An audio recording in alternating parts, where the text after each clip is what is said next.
Want to switch devices on Metro by T-Mobile?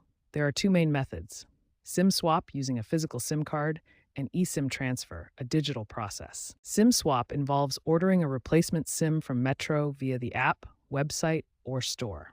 Insert it into your new device and activate it. This method works for older devices without eSIM support, though delivery can take 1 to 3 days. eSIM transfer is a digital alternative that activates your service remotely without a physical card. Ensure your new device is eSIM compatible and unlocked. Log into the Metro app or website, select Transfer eSIM or Activate New Device, and scan the provided QR code or enter an activation code.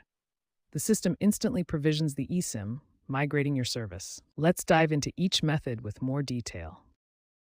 For SIM swap, start by ordering a replacement SIM card from Metro through their app, website, or by visiting a store.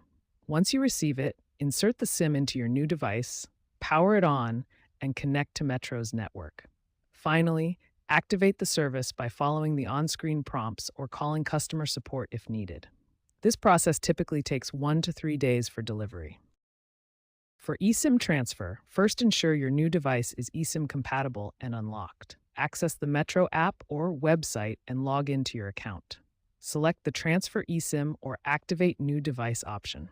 Finally, scan the provided QR code or enter the activation code to instantly provision the eSIM and migrate your service. Let's walk through the step-by-step process for both SIM swap and eSIM transfer on Metro by T-Mobile.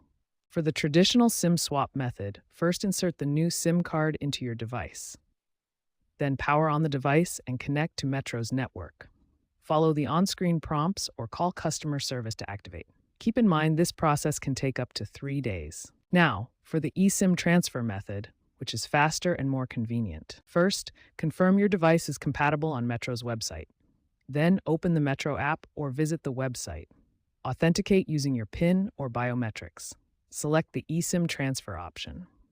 Make sure you have Wi-Fi access, and the transfer will complete in under 10 minutes. Both methods require an active Metro account in good standing. There are no transfer fees, but it's crucial to back up your data beforehand to avoid any loss. The trend is moving towards eSIM dominance, offering faster and contactless service. As of Q2 2025, 65% of device switches on Metro use eSIM, with an average transfer time of just 7 minutes.